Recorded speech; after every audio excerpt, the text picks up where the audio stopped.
I moved to a quiet, unassuming suburban town a few years back, looking for a fresh start after a rough breakup.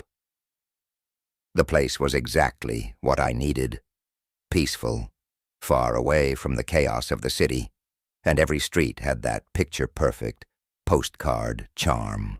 I managed to find a decent job, made a few friends, and soon enough, I felt like I could finally breathe. A few months in, Sarah moved into the apartment above mine. She was around my age, maybe a bit younger, bright-eyed, and full of optimism, the kind of person who could make anyone feel comfortable. She'd just started a new job in town, and we quickly became friendly neighbors, chatting when we crossed paths, or when she invited me over for coffee. Her place was nice, modestly decorated, but with a few personal touches, like framed photos of friends and family, old books, and some fairy lights strung across her window. It felt warm, lived in. Her landlord, Mr. Smith, was an odd character. I didn't know him well, only met him once or twice when I first moved in. He was an older man, with a strange, almost too friendly demeanor. He'd often linger in the hallways, shuffling around, talking to himself under his breath, or muttering about repairs that didn't need doing. Something about him felt off, but he seemed harmless enough. I noticed he took a particular interest in Sarah, though. He'd stop her to chat whenever he saw her, asking about her day, her plans. I chalked it up to him just being lonely. Then, one evening, things changed. Sarah had mentioned odd things happening in her apartment a few times. Random knocking at her door late at night, footsteps above her ceiling, even though she was on the top floor. She laughed it off, saying it was probably just the building settling. But I could tell it bothered her. The last time I saw her, she seemed different. She was pale, her eyes darting around the hallway like she expected someone to be watching. She said she'd been hearing noises again, faint whispers, footsteps just outside her bedroom door. She'd even caught Mr. Smith watching her from across the street one evening when she'd been out for a walk. I tried to reassure her, but I could tell she wasn't convinced. "Be careful, okay?" she said, gripping my arm a little too tightly before heading back to her apartment. I didn't think much of it at the time. The next morning, Sarah was gone. I didn't think much of it at first. Maybe she'd gone to visit family. But a couple of days passed and there was no sign of her. Her friends came by, asking if I'd seen her. They said she hadn't shown up to work, wasn't answering her phone. Then the police came, questioning everyone in the building. Her door was locked, everything in its place as if she'd just stepped out for a moment. Her phone and wallet were on the kitchen counter. It was like she'd vanished into thin air. The police started an investigation, asking questions, checking phone records, but they didn't have much to go on. The only person who seemed completely unbothered was Mr. Smith. I saw him in the hallway the day after she disappeared, muttering to himself like always, a faint, smug smile on his face. When he noticed me staring, he winked, as if we shared some inside joke. My stomach turned. Over the following days, things started to feel wrong. Sarah's friends came by less often, but at night, when the building was quiet, I'd hear strange sounds. Sometimes it was the creak of footsteps overhead, but there was no one in Sarah's apartment.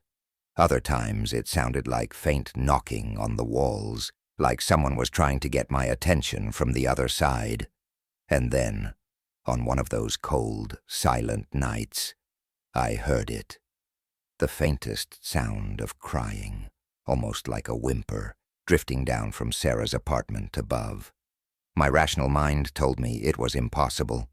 She was gone, and I had no reason to believe she was up there. But curiosity, or maybe guilt, got the better of me. I grabbed my flashlight and quietly made my way up to her floor, standing in front of her door. It looked the same as ever, no sign of a break-in, but the air around it was thick, heavy. I reached out and tried the handle, fully expecting it to be locked. It wasn't. The door creaked open, revealing her apartment exactly as it had been, but something was different. The air was cold, like a winter draft had settled in seed, and then from deeper inside, I heard it. A faint, desperate whisper. Please, help me. Every instinct told me to turn around and leave, but I forced myself to take a step forward. The flashlight flickered, illuminating Sarah's living room. Her things were untouched, but something felt horribly wrong. I crept further inside, and as I moved toward the bedroom, the whispers grew louder, filling my ears with a quiet, relentless plea for help. I finally reached the door and pushed it open, heart pounding. The room was empty. But then, as I turned to leave, I heard a new sound, the unmistakable sound of the front door locking behind me. Panic surged through me as I rushed back, tugging at the handle, but it wouldn't budge. It felt like I was trapped in a nightmare, every shadow, every sound amplifying my fear. Just as I thought I might scream, the doorknob jiggled from the outside. I backed away, heart racing, as the door creaked open, revealing Mr. Smith's silhouette in the doorway. "Looking for something?" he asked, voice dripping with feigned innocence. His eyes were sharp, watching me with a smug satisfaction that sent chills down my spine. I stammered, trying to explain, but he just shook his head, stepping into the apartment and closing the door behind him. He tilted his head, listening to the silence as if he could hear something I couldn't. A slow, sinister smile spread across his face. "I told her not to worry," he murmured, almost to himself. "They always find their way back, eventually." I stumbled back, heart hammering, as he took a step closer. I bolted past him, wrenching the door open and racing down the stairs, not daring to look back. By the time I reached my apartment, I was shaking, struggling to catch my breath. I locked my door, every nerve on edge, but the sounds from upstairs continued. Whispers, footsteps, that faint, desperate crying. Sarah was gone. But in the nights that followed, the noises from her apartment never stopped. And every time I hear that faint whisper, I wonder if I was the last person to hear her, before Mr. Smith locked the door behind her. Our first apartment was nothing special, just an old place on the edge of a city block, wedged between a liquor store and a pawn shop. Emily and I were scraping by, and it was the best we could afford. The paint was peeling, the walls cracked, and Mrs. Jenkins, the landlord, had that sort of sly, secretive look. But we were young, optimistic, ready to take on anything. It started the first night. Emily joked about the dim lighting and rickety floors, but there was something else, a feeling that settled over the room like a damp fog. As we unpacked, we both kept glancing over our shoulders, as if someone was watching us. I brushed it off as nerves, but that creeping unease gnawed at me. A week later, we noticed things were off. Lights flickered randomly, and the temperature dropped in certain rooms. At first, we laughed about it, calling it character. But as the days wore on, laughter turned to unease. There were sounds at night, strange whispers just out of earshot. Shadows moved in the corner of my eye, and I started to wonder if we were alone in that apartment. Emily mentioned seeing strange things. A dark figure near the doorway, fleeting images in the bathroom mirror. One night, we heard scratching. It was faint at first, but grew louder, like claws scraping against the floorboards. I looked over at Emily, and she was white as a sheet, clutching the blanket. We lay there, wide-eyed, too terrified to move until morning. I told myself it was a mouse, but deep down, I knew it wasn't. Things only got worse from there. Emily started waking up in the middle of the night, her face pale and drenched in sweat. She wouldn't say what was bothering her, but I noticed she kept glancing over her shoulder. I felt helpless, unable to protect her from whatever was tormenting us. One evening I came home from work, and Emily was sitting on the floor in the living room staring blankly ahead. She didn't even look at me when I walked in. "Emily?" I asked, reaching out, but she flinched as if I'd burned her. It took a while, but she eventually whispered that she had seen something, someone. She described a shadowy figure standing in the corner, watching her. It had no face, but she swore its eyes were burning red, searing into her soul.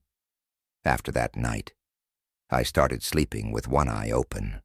I'd hear footsteps in the hallway when I knew Emily was asleep beside me, whispers filtering through the walls. We both felt trapped, like the walls were closing in. Emily grew quiet, her eyes hollow and dark. We were spiraling, and no amount of logic or reason could pull us out. I decided to confront Mrs. Jenkins. When I asked her about the apartment's history, her eyes darted to the side, avoiding my gaze. "It's an old building," she said, her voice tight. "Every place has a story." She brushed off my questions, but I could feel she was hiding something. Emily and I started digging. We went to the library, sifting through old records and news articles, and what we found was chilling. Decades ago, our apartment had been home to a man named Charles Owens. He'd been a loner, kept to himself, until one night, he snapped. The details were gruesome. He'd lost his mind, murdered his family in a fit of rage, and afterward, he vanished. They found no trace of him, just blood-stained walls and a haunting silence. That night, armed with this knowledge, we decided to stay up, determined to confront whatever was in our apartment. Midnight came, and we sat in the living room, tense and silent. The air grew thick, almost suffocating. A cold wind swept through, chilling me to the bone. And then, we heard it. A low, guttural growl, followed by footsteps. I glanced at Emily, her face frozen in terror. I stood up, every muscle tensed, and that's when I saw it. A dark figure emerging from the shadows, its eyes glowing red. It stared at us, unblinking, a malevolent grin stretching across its face. I couldn't move. My body was paralyzed with fear, every instinct screaming to run, but I was trapped, rooted to the spot. It moved closer, its footsteps echoing through the silence. Emily grabbed my arm, snapping me out of my daze, and we bolted. We ran out of the apartment, not stopping until we were several blocks away, panting and gasping for breath. The next day, we went back to confront Mrs. Jenkins. This time she couldn't hide the truth. She confessed that she knew about the haunting, knew about the darkness in that apartment, but she didn't care. "People come and go," she said with a shrug. "Not my problem if they can't handle a few. Ghosts." We tried to break the lease, but she refused, claiming we had no proof. No one would believe us. Trapped, we knew we had to do something to rid ourselves of whatever was tormenting us. Desperate, we found a team of paranormal investigators willing to help. They arrived with equipment, candles, incense, everything to banish the entity. As they chanted, the apartment grew colder. Shadows twisted along the walls, and that same guttural growl echoed around us. The investigators fought against the darkness, battling an unseen force that resisted, unwilling to let us go. Then, with a final scream, the shadows dissipated, leaving the room still and silent.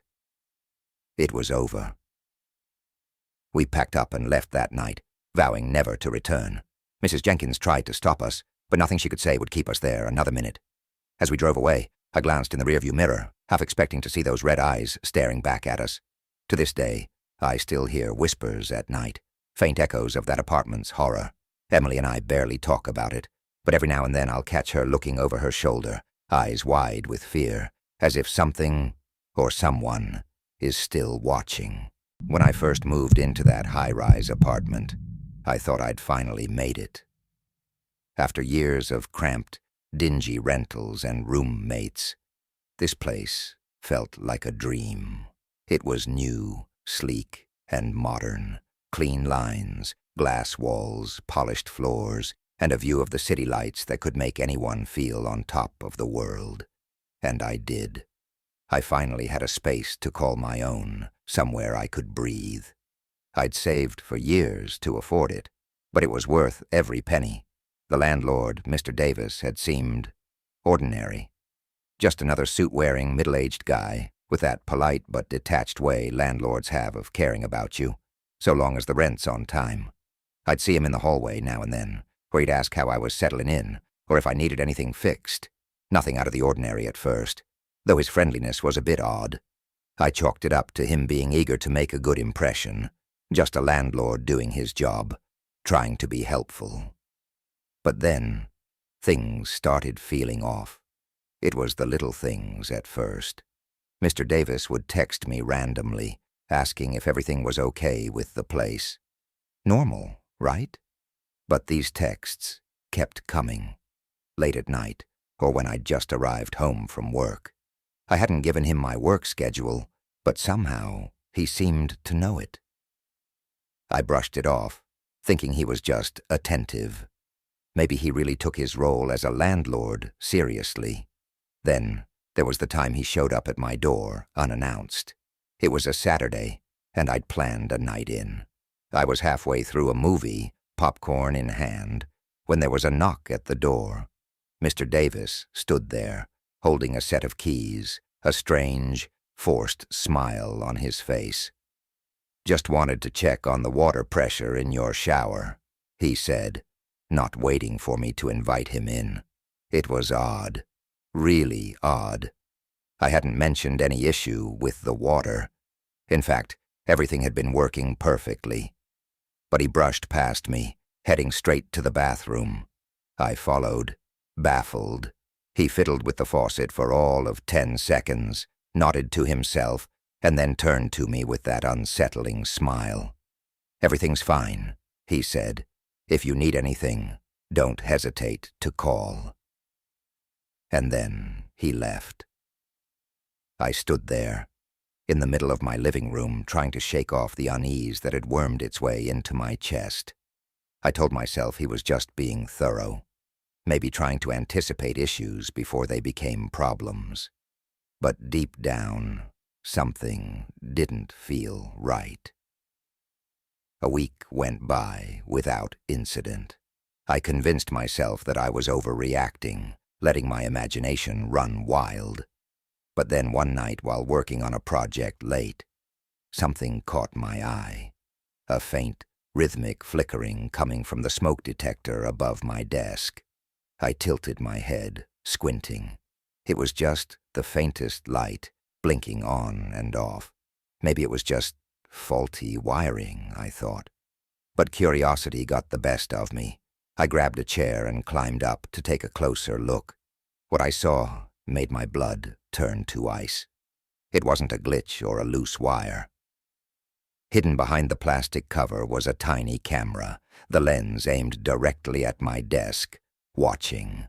My skin prickled with horror as I stood there, staring at the cold, glassy eye that had been silently observing me. I could feel my pulse throbbing in my temples as I raced around my apartment, frantic. I tore the covers off the other smoke detectors, checked the air vents, even the lights, and every single time I found another camera. They were everywhere, each one meticulously placed, perfectly hidden, positioned to capture every corner of my apartment. My living room, my bedroom, even my bathroom. The realization hit me like a punch to the gut. Mr. Davis had been watching me, tracking my every move, my private moments, everything. I felt sick. my chest tight with panic.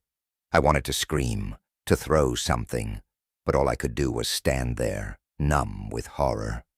My mind raced, replaying every moment I'd spent in that apartment, every private conversation, every vulnerable moment. Had he seen it all? How long had this been going on? I knew I couldn't stay there, not another night. But I wasn't going to leave quietly. I took a deep breath, steeling myself, and stormed down the hallway to Mr. Davis's door. My fists pounded against the wood, the anger drowning out the fear. When he opened the door, his face was ashen. He didn't even try to deny it, didn't bother with excuses. His hands shook as he tried to stammer out an explanation, something about security and making sure tenants were safe. But the way his eyes darted, the way his voice wavered, I knew he was lying. "Do you have any idea what you've done?" I shouted, my voice trembling with rage. "You violated my privacy, invaded my home." He just stood there, his face a sickly shade of pale, stammering out half-baked apologies. But I wasn't listening. I was already dialing the police. The hours that followed were a blur. I watched as they took him away, his face ghostly under the harsh glare of the squad car's lights. I thought I'd feel relief watching him disappear, but the feeling didn't come. There was no satisfaction, only a hollow ache, a sense of violation that clung to me like a second skin. The apartment felt tainted. Every corner held memories of the invasion, a reminder of how easily my sense of security had been ripped away. I moved out within days, unable to bear the thought of spending another second in that place. But even now, long after Mr. Davis was behind bars, the paranoia lingers. In every new apartment, I check every vent, every fixture, every shadowed corner, searching for the unseen eyes I can still feel on me. Because no lock, no door, no wall will ever make me feel truly safe again.